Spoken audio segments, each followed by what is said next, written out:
চাঁদপুরের কচুয়ায় জাতীয় শিক্ষা পদক প্রতিযোগিতা উপলক্ষে ক্রীড়া সাংস্কৃতিক বিষয়ভিত্তিক কুইজ প্রতিযোগিতায় আলোচনা ও পুরস্কার বিতরণ সভা অনুষ্ঠিত হয়েছে।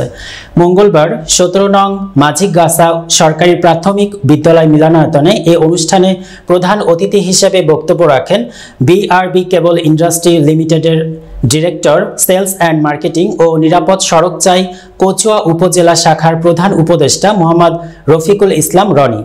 উপজেলা সহকারী শিক্ষা অফিসার মোহাম্মদ জামাল হোসেনের সভাপতিত্বে অনুষ্ঠানে বিশেষ অতিথি হিসেবে বক্তব্য রাখেন উপজেলা ইউআরসি কর্মকর্তা মোহাম্মদ জাকির হোসেন, প্রবীণ বিএনপি নেতা ও শিক্ষা অনুরাগী আজিজুল রহমান মিন্টু, উপজেলা সহকারী শিক্ষা অফিসার সুভাষ চন্দ্র সরকার, সহকারী শিক্ষা অফিসার মোহাম্মদ শাহজাহান, উপজেলা প্রাথমিক শিক্ষক সমিতির সভাপতি মোহাম্মদ মোতাহার হোসেন, সাধারণ সম্পাদক মোহাম্মদ জহিরুল আলম, নির্বাহী সভাপতি খোরশেদ আলম, সাধারণ সম্পাদক মিজানুর রহমান কামাল, উপজেলা ছাত্রদলের সাবেক সাধারণ সম্পাদক মোহাম্মদ ইব্রাহিম সরকার সহ আরও অনেকে।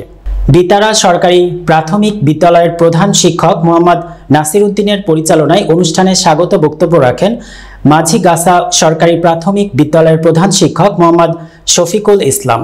পরে বিতারা ইউনিয়নের 22টি প্রাথমিক বিদ্যালয়ের শিক্ষার্থীদের মাঝে পুরস্কার সামগ্রী বিতরণ করা হয়। চেয়ারম্যান এবং ব্যবস্থাপক পরিচালক এবং যার পায়ের ধুলিকোনা আসলে 243টা গ্রামের কোনো গ্রাম বাদ নেই যে ওনার প্রতিতুলি পড়ে নাই। আপনারা প্রত্যেকেই ইতিমধ্যে দেখেছেন যে ফেসবুক থেকে আরম্ভ করে ইলেকট্রিক মিডিয়া থেকে আরম্ভ করে প্রত্যেকটা মিডিয়াতে উনি কিন্তু আমাদের গ্রামের বাড়ি শহরকান্দি, এই মাঝিগাছার পশ্চিম দিকে বাড়ি।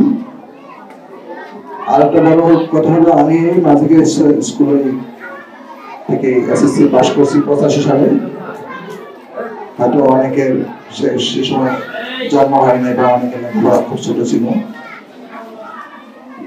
একদিকে এই ইউনিয়নে আমি জন্মগ্রহণ করেছি, অন্যদিকে এই ইউনিয়নে এই স্কুলে আমি পড়াশোনা করেছি। আমি শিলাস্তর স্কুলে কিছুদিন পড়ছি, আমি উত্তর শিবপুর প্রাইমারি স্কুলে কিছুদিন পড়ছি। সবকিছু মিলে অনেক